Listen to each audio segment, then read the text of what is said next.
In just a few minutes you will know exactly how to make a powerful gated hardstyle kick in FL Studio. And this is what you will be able to create.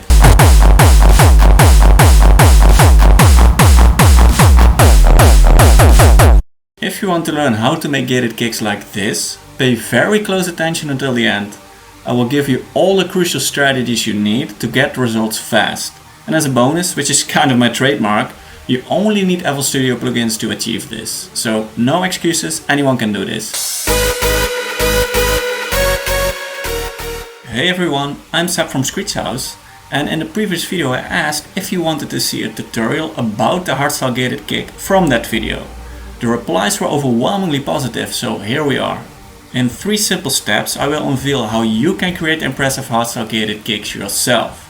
I will share exactly how I did it, but there are probably a gazillion ways to get similar results. So find your own way. By the way, are you already subscribed to SCREECHHOUSE? If you are not, consider jumping on board right now, because it would be a shame if you miss out on all the eye-opening techniques you never knew existed. Last thing before we start, my apologies if you hear any background noises. It's very hot here, so I turned on my fan, and you may also hear some birds from the outside. But don't worry, you will understand everything just fine. Step 1. Create the signal for your gated hardstyle kick.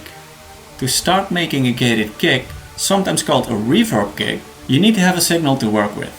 This signal can come from a sample, but it can also come from any synthesizer. In my case, I went with my cool old friend the 3X Ask. On your synthesizer, go to the oscillators area and close all oscillators but one. On that one oscillator, select the sine wave. You could probably also start with the triangle wave, it just depends. Then, give your sine wave a quick pitch drop at the beginning of the sound. This creates the punch of the kick. You can easily do that by going to the envelopes area and select the pitch as the target. Then, close all parameters but open the amount and decay time. Though how much you open these knobs are purely based on taste. So just play around and you can always come back to make changes later on. My voice is rusty. Lastly, you could also give your sound wave a volume envelope. The volume envelope may help shape the duration and intensity of your kick. But again, this is just a matter of how it ends up sounding. But if you want to use a volume envelope, select volume as the target.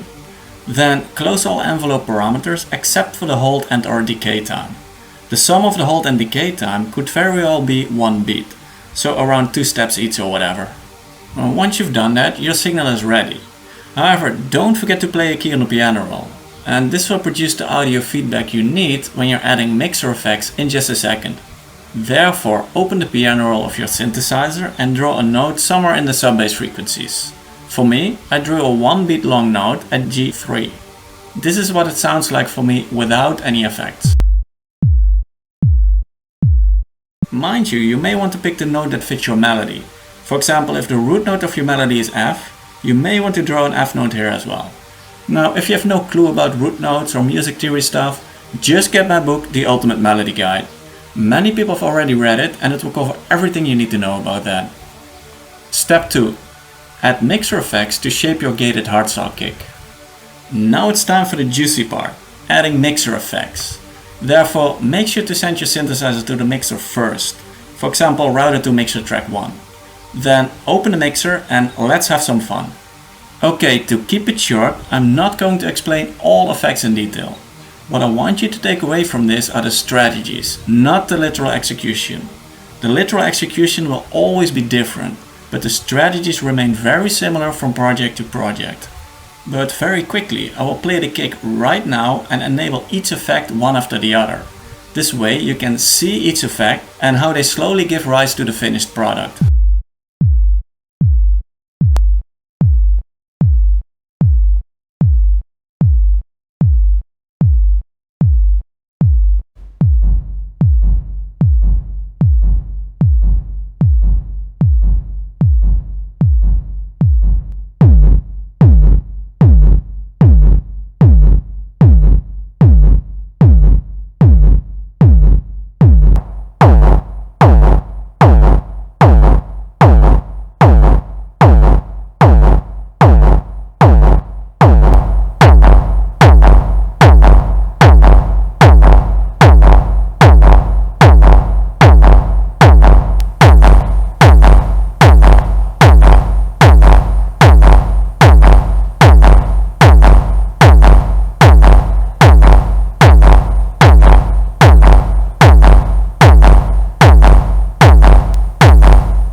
Now that you have seen everything, you may be tempted to copy me, but that's a big mistake. Copying never leads to success since you didn't acquire the skills to produce it yourself. It can only get you so far. That's why you must learn how to make your own. Therefore, I'm going to share 3 essential strategies you need to succeed, so you don't have to rely on other people's work. Strategy 1. Use equalizers to shape your gated kick. Basically, any of the kicks in the harder EDM genres need a bunch of mid-frequencies. Therefore, it's a great idea to use an equalizer and add some early on. In my case, I added them between 700 and 800 Hz. However, you can add them in any mid-range that you prefer. I think the birds are talking louder than me. They just add to the tropical atmosphere of this video. Furthermore, you may want to add some higher frequencies as well. This will bring clarity and freshness to your kick. It's hard to give you any particular advice, but just go by ear. Lastly, you may want to add multiple equalizers to give the kick what it needs at that point. For example, maybe later on in the mixer chain your kick sounds a bit too hollow. You can simply solve this problem by adding a new equalizer and removing some of the mid-frequencies. This way, use equalizers to shape the kick and give it what you think it needs at any moment in time. Strategy 2. Use distortions to shape your gated kick. Any of the kicks in the harder EDM genres benefit tremendously from distortion. Distortion gives power and crunch and works together with an equalizer to give your kick a certain shape. However, for gated kicks, you don't want to distort too aggressively. Try to find a medium approach. Thereby, if you want a subtle kick, use less distortion. If you want an aggressive kick, use a little bit more. In my project, I've used a little bit more. Besides, you can use any type, but the basic clip distortion easily gets the job done. In my case, I have used multiple clip distortion plugins and sometimes saturated or desaturated the signal a little bit. It just happened to sound right. You may definitely want to experiment with multiple distortions in your mixer chain as well. Thereby, use a distortion plugin after an equalizer or reverb. This way, the equalizer or reverb will dictate how the sound gets distorted. Also, as a general rule, the more you go down in the mixer chain, the less aggressive you want to distort. Too much distortion, especially later on, will probably overdo it. Strategy 3. Use reverbs to create your gated kick. Now clearly, gated kicks are characterized by the sound of reverb. Reverb is like a magical ingredient. It can give your kick a sense of space, melts everything together, and can add some extra crunch in the process. So make sure to add reverb to your kick. Usually you want to add the reverb quite early on in the mixer chain. This makes sure that the reverb gets distorted and shaped together with the original signal, which produces the right kind of effect. Though as far as the settings go, it's simply impossible for me to tell you what to do. But generally speaking, a relatively smaller room size usually works quite well. Moreover, watch out that you don't go overboard with the decay time. Too long of a decay time will just make your sample longer. Lastly, you may want to give your reverb a short delay. The delay time dictates when the reverb starts. It's very typical for a gated kick to have the reverb start about halfway through a full beat, which is usually about 150 to 300 milliseconds or so. Doing this will create a bouncing effect. Other than that, just go wild with all the reverb settings. Step 3. You will never succeed if you focus on replicating sounds. Mind you, the goal is not to set all parameters perfectly from the start. Quite the opposite in fact. You simply start by adding equalizers, distortion and reverb with rough general settings. Then you just play around between them. So your goal is to make curves and slopes in the equalizers and distortions as you play the sound. The same goes for the reverb.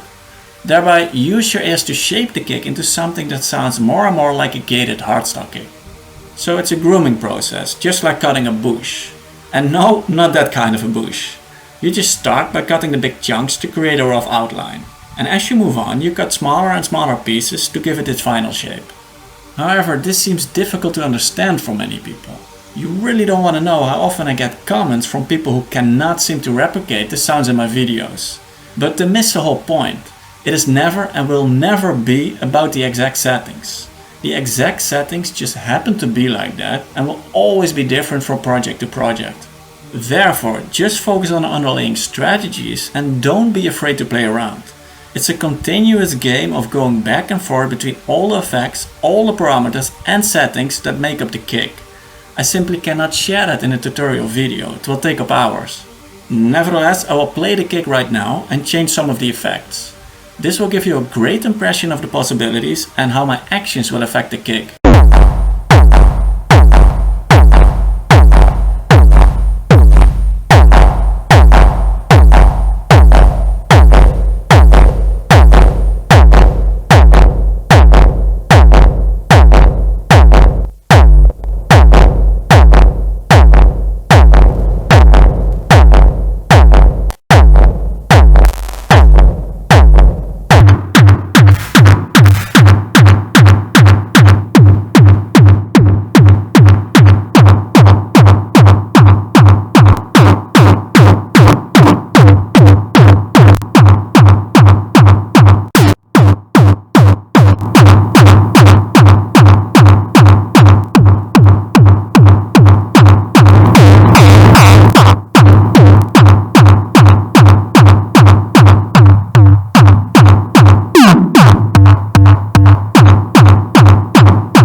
As you can see, each change results in a different outcome.